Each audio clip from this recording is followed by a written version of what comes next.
الحمد لله رب العالمين والصلاة والسلام الأتمان الأكملان على خير خلق الله وعلى آله وأصحابه أجمعين أما بعد.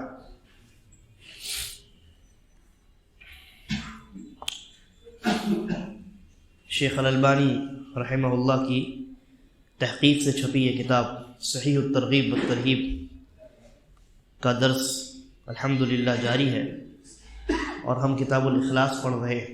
یعنی اس کتاب میں، اس بک میں اخلاص اور نیت کے تعلق سے وہ احادیث جو ڈرانے والی ہیں اور وہ احادیث جو رغبت اور شوق دلانے والی ہیں ان کا بیان ہے.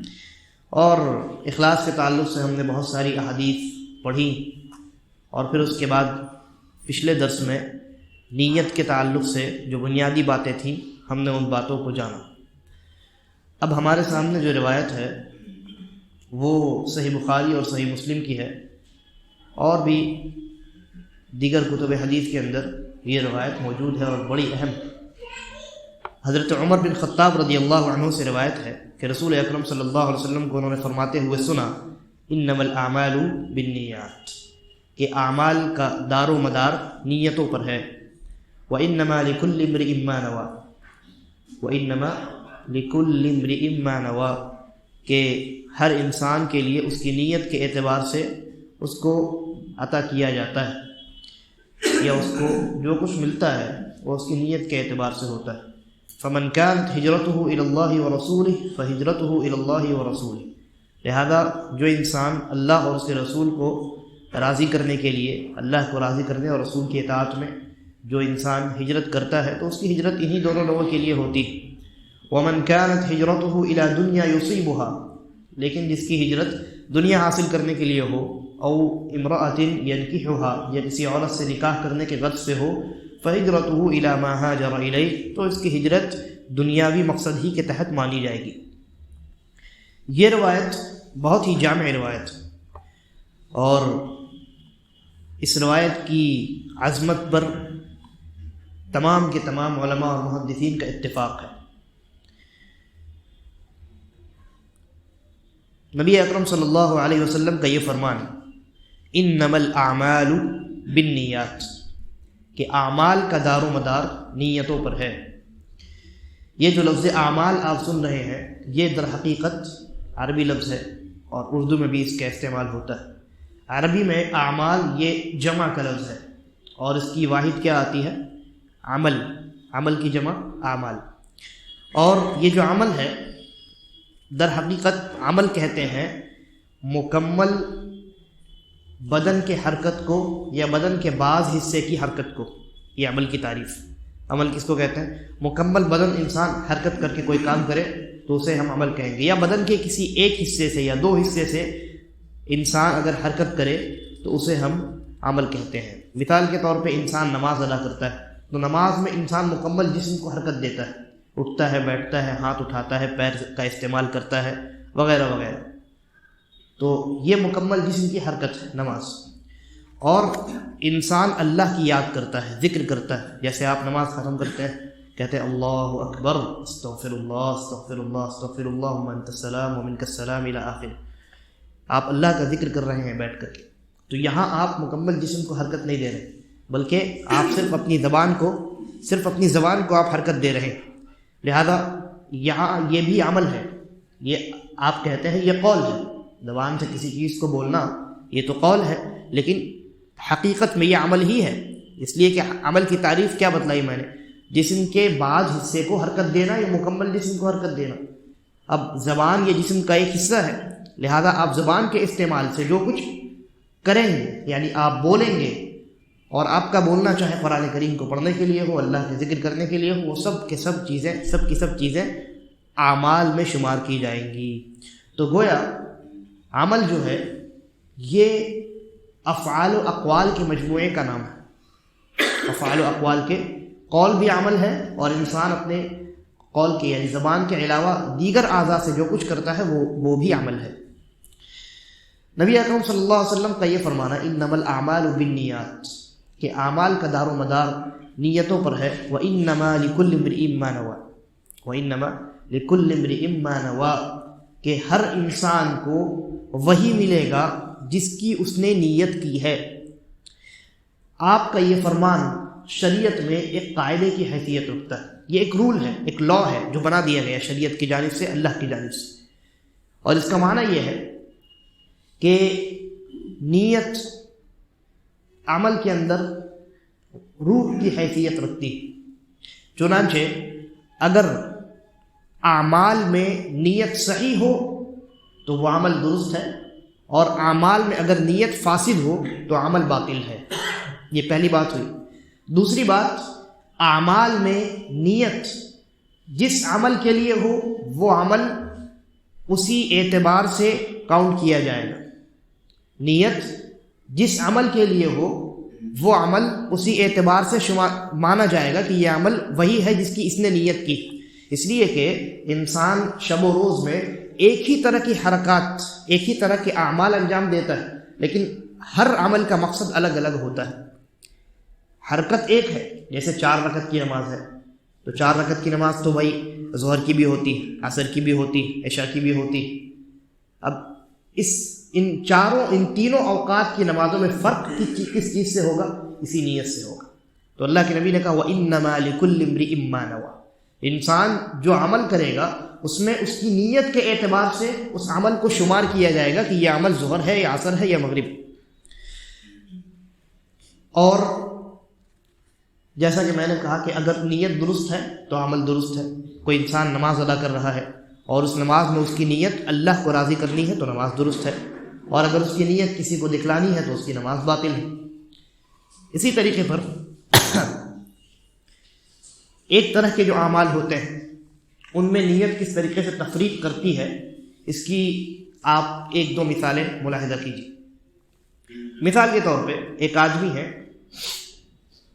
جو غسل جنابت میں، جس کے اوپر غسل جنابت واجب ہے، یعنی وہ حالت جنابت میں اب حالت جنابت جو ہے وہ مردوں کو 2 وجہ سے ہوتا ہے۔ انسان حالت جنابت میں 2 وجوہات کی بنیاد پر چلا جاتا ہے۔ ایک تو یہ کہ اس کو احتلام ہو جاتا ہے، اور دوسرا یہ کہ وہ اپنی اہلیہ سے مباشرت کرتا ہے، مجامعت کرتا ہے۔ تو ایک انسان حالت جنابت میں چلا گیا کسی بھی وجہ سے، ان 2 وجوہات میں سے کسی بھی وجہ سے۔ اب اس کے بعد وہ راستے میں چل رہا تھا یا اپنے گھر ہی میں کہیں ٹہل رہا تھا، حالت جنابت میں ہے، ابھی اس نے غسل نہیں کیا ہے جنابت کا، اور وہ اپنے گھر میں ٹہل رہا ہے۔ اس کے گھر میں بغل میں ایک کنارے پہ ایک بڑا سا ٹب رکھا ہوا ہے جس میں پورا کا پورا پانی بھرا ہوا ہے۔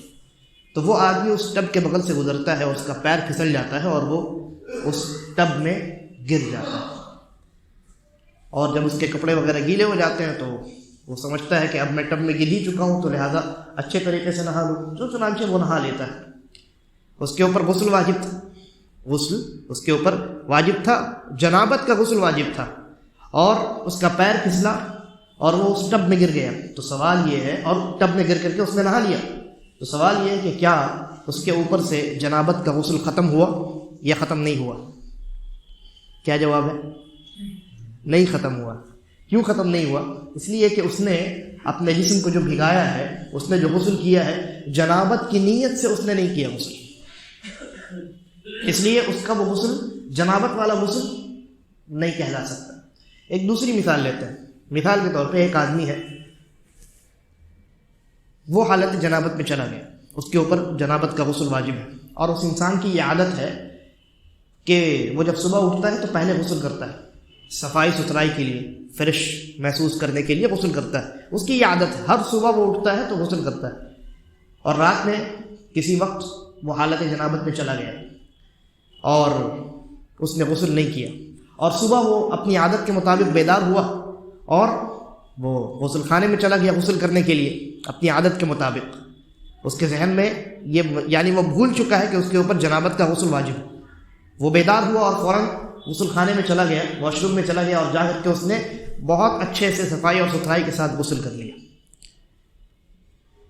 تو اس کا یہ غسل کرنا کیا جنابت والا غسل کہلا سکتا ہے؟ نہیں کہلا سکتا۔ کیوں؟ یہ پورا مسئلہ جو ہے، یہ پورا معمہ نیت کا ہے۔ اس نے صفائی اور ستھرائی حاصل کرنے کی نیت سے یہ غسل کیا، گرچہ بہت اچھے سے، بہت صفائی ستھرائی سے اس نے نہایا ہو، غسل کیا ہو، لیکن اس غسل کے بعد نہ وہ نماز پڑھ سکتا ہے، نہ قرآن مجید کو ٹچ کر سکتا ہے، حتیٰ کہ مسجد میں آ کر کے بیٹھ بھی نہیں سکتا۔ جو حالت جنابت میں انسان ہو، اگر گزرنے کی حالت پڑ جائے، مسجد سے ایک دو گیٹ ہو، ایک سے داخل ہو دوسرے سے نکل جائے مجبوری میں، تو وہ کسی حد تک جو ہے وہ معاف ہے، لیکن مسجد میں آ کر کے بیٹھ بھی نہیں سکتا۔ چنانچہ اس کے اوپر غسل جنابت کی نیت سے کرنا واجب ہے۔ یہ پورا معاملہ کس چیز کا ہے؟ نیت کا۔ تو نیت کا اس طریقے سے انسان کے اعمال میں اثر ہوتا ہے، اس لیے نیت کی بڑی اہمیت۔ اللہ کے نبی صلی اللہ علیہ وسلم کا یہ فرمان، اسی لیے میں نے کہا کہ شریعت میں قانون کی حیثیت رکھتا ہے، انما الاعمال بالنیات، اعمال کا دار و مدار نیتوں پر ہے۔ نیت اگر صفائی ستھرائی کے لیے غسل کرنے کی ہے تو وہ صفائی ستھرائی کے لیے غسل ہے، وہ جنابت کے لیے غسل نہیں ہے، اور اگر وہ جنابت کے لیے غسل ہے تو وہ جنابت کے لیے غسل ہے۔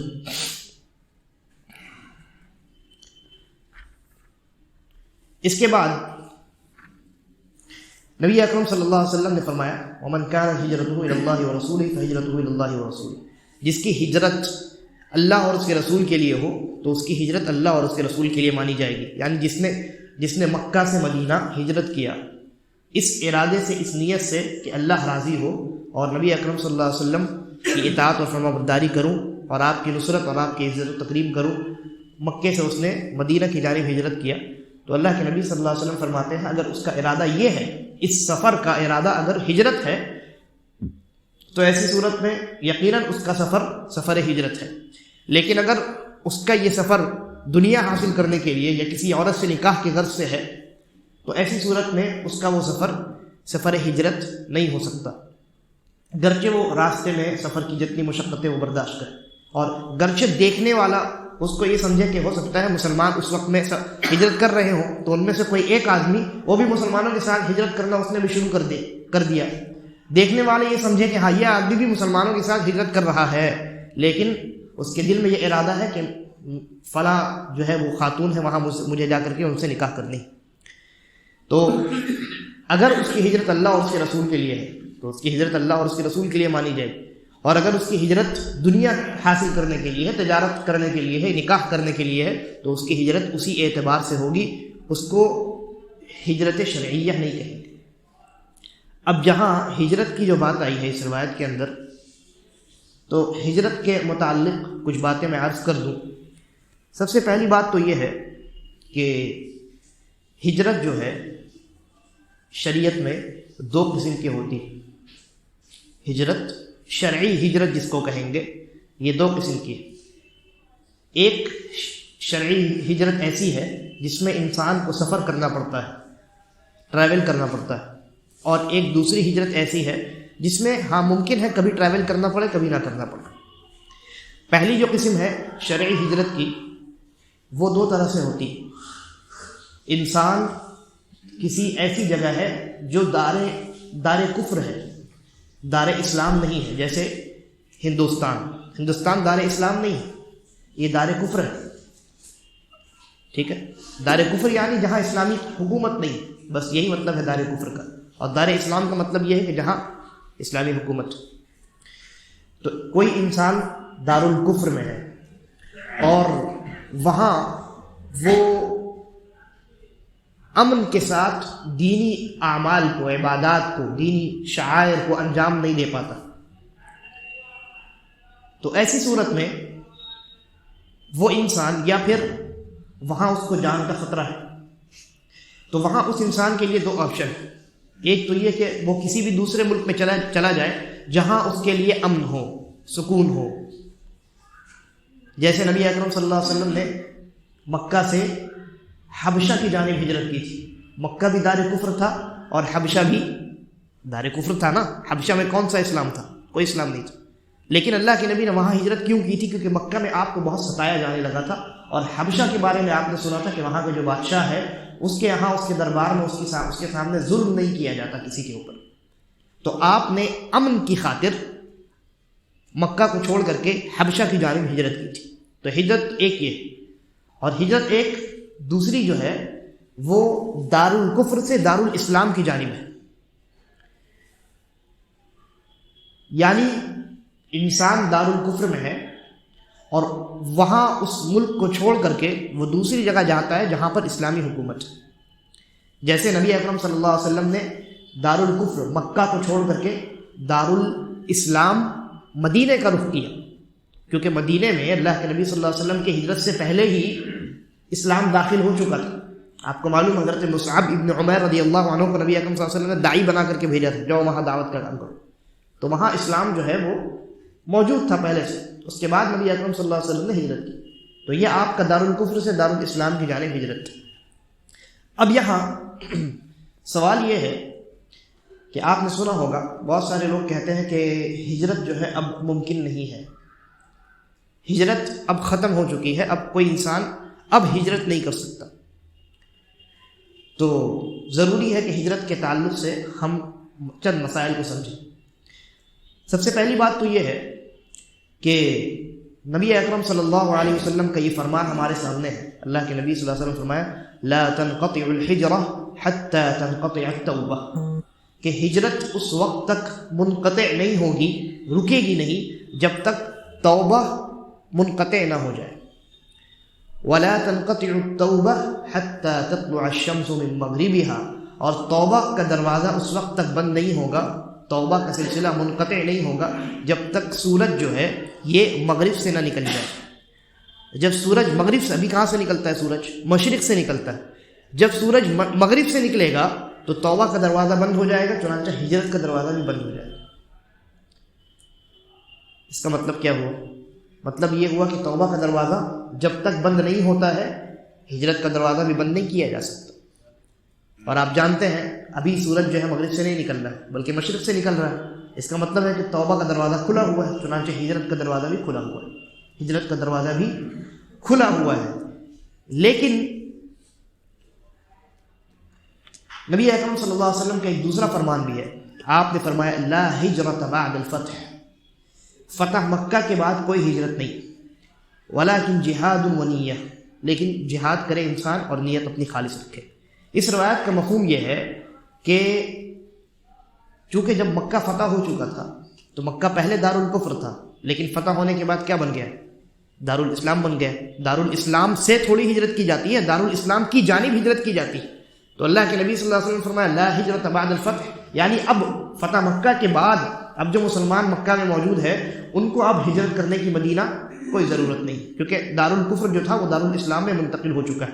یا اس کا ایک دوسرا معنی علماء بتاتے ہیں کہ لا ہجرت الی المدینہ بعد الفتح، اور دونوں معنی صحیح ہے، یعنی کہ فتح مکہ کے بعد اب مدینہ کی جانب ہجرت نہیں کی جائے گی، کسی دوسری جگہ ہجرت کی جا سکتی ہے۔ بہرحال اصل جو مسئلہ ہے وہ یہ ہے کہ ہجرت جو ہے وہ اس وقت تک باقی رہے گی، ہجرت کا سلسلہ چلتا رہے گا جب تک توبہ کا دروازہ بند نہیں ہو جاتا۔ لیکن اب اس کا یہ مطلب نہیں ہے کہ انسان ہندوستان سے سارے مسلمان ہجرت کر کے کہیں دوسری جگہ چلے جائے جہاں اسلامی حکومت ہے، بلکہ اس کے احکام ہیں، اس کے احکام ہیں اور شرائط ہے۔ سب سے پہلی بات یہ ہے کہ اگر مسلمان جس ملک میں رہتے ہیں وہ اگر دارالکفر ہے اور اس دارالکفر میں وہ اپنے دین پر ثابت قدم نہیں رہ سکتے، انہیں ان کے دین پر عمل کرنے نہیں دیا جاتا، اور اسی طریقے پر یہ پہلی شرط ہے، اگر مسلمان دارالکفر میں ہے اور اپنے دین پر عمل نہیں کر سکتا، یا اسی طریقے پر وہ انسان دارالکفر میں پہلی شرط اگر موجود ہے کہ ہاں اس انسان کو دارالکفر میں جو ہے وہ اپنے دین پر عمل کرنے نہیں دیا جا رہا ہے، پھر دوسری شرط دیکھی جائے گی کہ کہیں وہ انسان دارالکفر میں جیل میں بند تو نہیں ہے، کیونکہ اگر جیل میں بند ہے تو اس کے اوپر ہجرت واجب نہیں، اور اسی طریقے پر کہیں وہ ایسا مریض تو نہیں ہے کہ سفر نہ کر سکے، اگر سفر نہ کر سکے ایسا مریض ہے تو اس کے اوپر بھی ہجرت واجب نہیں۔ یہ دو شرطیں ہو گئی ہجرت کی۔ تیسری شرط جو اس زمانے میں پائی جاتی ہے کہ وہ اس آدمی کے لیے کوئی ایسا ملک میسر ہو جس کی جانب، کوئی ایسا اسلامی ملک میسر ہو جس کی جانب وہ آسانی سے ہجرت کر سکے، یعنی اس ملک نے ہجرت کا دروازہ، اپنا دروازہ جو ہے مسلمانوں کے لیے کھول دیا ہو، اعلان کر دیا ہو۔ یہ شرط آج کے زمانے میں ہے، کیونکہ نبی اکرم صلی اللہ علیہ وسلم کے زمانے میں یا آج سے کچھ 100 سال پہلے یا 150 سال پہلے یا 200 سال پہلے کا زمانہ آپ دیکھیے تو یہ بارڈرز نہیں تھے اور اس طریقے سے یہ انتظامات نہیں تھے، ویزا وغیرہ کا کوئی ایشو نہیں تھا۔ لیکن چونکہ آج ہے تو آج کوئی بھی انسان ایک ملک سے دوسرے ملک میں اپنی مرضی سے نہیں جا سکتا. تو آج یہ شرط علماء نے لگائی ہے کہ تیسری شرط یہ ہے ہجرت کی کہ آپ کے لیے کسی اسلامی ملک نے اپنا دروازہ کھولا ہو. یہ 3 شرطیں. اگر یہ تینوں شرطیں پائی جاتی ہیں تو مسلمانوں پر ہجرت کرنا واجب ہے. پہلی شرط کیا میں نے بتلائی؟ اس کو دارالکفر میں اپنے دین پر عمل کرنے نہ دیا جائے. دین کے جو شعائر ہے جیسے نماز کو قائم کرنے نہ دیا جائے. وہ دارالکفر میں رہ کر کے اپنا دین نہ بچا سکے، یہ پہلی شرط. دوسری شرط، وہ انسان کسی جیل میں بند بھی نہ ہو، بہت مریض بھی نہ ہو. اور تیسری شرط کیا ہے کہ اس انسان کے لیے کوئی ایسا اسلامی ملک موجود ہو جس نے اپنا دروازہ اس کے لیے کھولا. اگر یہ تینوں شرطیں پائی جاتی ہیں تب جا کر کے مسلمانوں کے لیے یہ جائز، بلکہ ان کے اوپر واجب ہوتا ہے کہ وہ اس دارالکفر کو چھوڑ کر کے دارالاسلام کی جانب، جس اسلامی ملک نے ان کے لیے دروازہ کھولا ہے، وہاں ہجرت کریں. لیکن اگر ہندوستان کی بات کی جائے تو یہاں پہلی ہی شرط نہیں پائی جاتی. پہلی شرط کیا ہے کہ وہ اپنے ملک میں جس دارالکفر میں وہ رہ رہے ہیں وہاں وہ اپنے دین پر ثابت قدم نہ رہ سکے، ان کو ان کے دین پر عمل کرنے نہ دیا جائے. تو ہندوستان میں یہ مسئلہ ہی نہیں. ہندوستان میں آپ آسانی کے ساتھ اپنے دین پر عمل کر سکتے ہیں. یہ مسجد بنی ہوئی ہے، یہاں لوگ نماز پڑھ رہے ہیں، کتنی آسانی. تو ہندوستان کی اگر بات کی جائے تو یہاں پہلی ہی شرط نہیں پائی جاتی. اور پھر اس کے بعد اگر تیسری شرط پہ آئے کہ کوئی اسلامی حکومت ایسی ہو کہ جس نے مسلمانوں کے لیے دروازہ کھولا ہو، تو موجودہ زمانے میں یہ شرط بھی نہیں پائی جاتی. کبھی کبھی کوئی اسلامی ملک کسی بعض خاص لوگوں کے لیے جو ہے وہ اپنا دروازہ کھول دیتی ہے کہ ہاں جیسے روہنگیا مسلمان تھے، ان کے لیے برما کے جو مسلمان تھے ان کے لیے کچھ مدت کے لیے دروازہ کھولا گیا تھا کہ آپ ہجرت کر کے آ سکتے ہیں. بہت سارے لوگوں نے ہجرت کیا. افریقہ کے بہت سارے لوگوں نے جو ہے وہ سعودی عرب میں ہجرت کیا، ان کے لیے انہوں نے دروازہ کھولا تھا. لیکن فی الوقت ابھی دروازہ بند ہے. خاص کر کے ہندوستانی مسلمان کے پاس تو کوئی عذر ہی نہیں ہے ہجرت کرنے کی، کیونکہ اس کے ملک میں اس کو اپنے دین پر عمل کرنے کی اجازت ہے اور وہ عمل کرتا ہے. اگر عمل نہیں کر رہا ہوتا تو آج یہ مسجد جس میں آپ بیٹھے ہیں یہ مسجد اس طریقے سے آباد ہرگز نہیں ہو سکتی تھی. تو یہ 3 بنیادی شروط ہیں ہجرت کے. موجودہ زمانے میں اگر یہ 3 شروط پائے جاتے ہیں تو انسان پر، مسلمان پر ہجرت واجب ہے. اور اگر نہیں پائے جاتے ہیں اس کو ہجرت کرنے کی کوئی ضرورت نہیں. لیکن اگر کوئی انسان ایسا ہے، کسی ملک میں کوئی ایسا دارالکفر ہے جہاں مسلمانوں کے ہجرت کے یہ 3 شروط پائے جاتے ہیں، ان کو ان کے ملک میں ان کے دین پر عمل کرنے نہیں دیا جاتا، اور وہ مریض بھی نہیں ہو، اور اسی طریقے پر کسی اسلامی ملک نے ان کے لیے اپنا دروازہ کھول رکھا ہو، تو ایسی صورت میں ہم کہیں گے کہ آپ کے اوپر ہجرت کرنا واجب ہے. لیکن اگر مسلمانوں کے لیے ان کے دین پر عمل کرنا ان کے ملک میں ممکن ہو، صرف پہلی شرط نہ پائی جائے. ہندوستان میں اگر ہم مان لیتے ہیں ہندوستان میں آپ اپنے دین پر عمل کر رہے ہیں، اب اگر سعودی عرب اپنا دروازہ کھول دے کہ جتنے مسلمان ہندوستان میں وہ ہجرت کر کے سعودی عرب آ سکتے ہیں، یا قطر اپنا دروازہ کھول دے کہ جتنے مسلمان ہندوستان میں وہ ہجرت کر کے قطر آ سکتے ہیں، اسلامی حکومت نے اپنا دروازہ کھول دیا. لیکن پہلی شرط نہیں پائی گئی، واجب ہونے کی پہلی شرط نہیں پائی گئی. وہ یہ ہے کہ آپ اپنے ملک میں دین پر عمل نہ کر پائیں. یہاں آپ دین پر عمل کر رہے ہیں، دین پر آپ کے لیے عمل آسان ہے، اس کے باوجود اگر کوئی اسلامی ملک اپنا دروازہ کھولتی ہے تو ایسی صورت میں یہاں انسان کو مصلحت کو دیکھنا ہے اور اس کے اوپر ہجرت واجب نہیں. وہ دیکھے کہ میرا اس ملک میں رہنا مسلمانوں کے حق میں، اور دوسرے جو اللہ کے غیر مسلم بندے ہیں وہ بھی تو اللہ کے بندے ہیں، ان کے درمیان دعوت کا کام کون کرے. اگر وہ یہ سمجھتے ہیں کہ ہمارے یہاں رہنے سے دین اور اسلام کی نشر و اشاعت میں فائدہ ہوگا، مصلحت اس بات کا تقاضا کرتی ہے کہ گرچہ کسی اسلامی ملک نے ہمیں ہجرت کے لیے دعوت دی ہے، لیکن ہمارے ملک میں تو دین پر عمل کرنا آسان ہے، چنانچہ ہمارے پاس موقع ہے کہ ہم دوسرے لوگوں کو دین کی طرف بلائیں. اگر انسان مصلحت دیکھے تو اس کے لیے بہتر یہ ہے کہ وہ اپنے اسی جگہ رہے جہاں پر وہ رہتا ہے، اس لیے کہ اس کے دین پر یہاں کوئی حرف نہیں آ رہا ہے.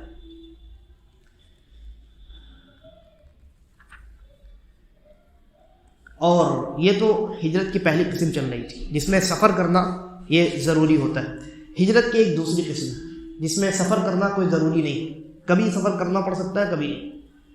اور وہ دوسری قسم ہے اللہ کی نافرمانی سے اللہ کی اطاعت کی جانب ہجرت کرنا. یہ بھی ہجرت ہے، یہ میں اپنی جانب سے نہیں کہہ رہا. نبی اکرم صلی اللہ علیہ وسلم نے فرمایا والمہاجر من ہجر ما نہى اللہ عنہ. یہ صحیح بخاری کی روایت کہ مہاجر وہ ہے جو اس چیز سے ہجرت کرے جس کو کرنے سے اللہ نے منع کیا ہے. اصل میں ہجرت کا معنی ہوتا ہے چھوڑ دینا. ہجرت کا کیا معنی ہوتا ہے لفظی طور پہ اگر دیکھا جائے؟ چھوڑ دینا. اصطلاحی طور پہ اگر دیکھا جائے تو پھر وہ سفر والی ہجرت ہوتی، لیکن لفظی طور پہ اگر دیکھا جائے اس لفظ کو، مہاجر کو یا ہجرت کو، تو اس کا معنی ہوتا ہے چھوڑ دینا. تو اللہ کے نبی نے یہاں لفظی طور پہ اس لفظ کا، اس جملے کا استعمال کیا ہے، اور یہ بھی شرعی ہجرت. والمہاجر من ہجر ما نہى اللہ عنہ.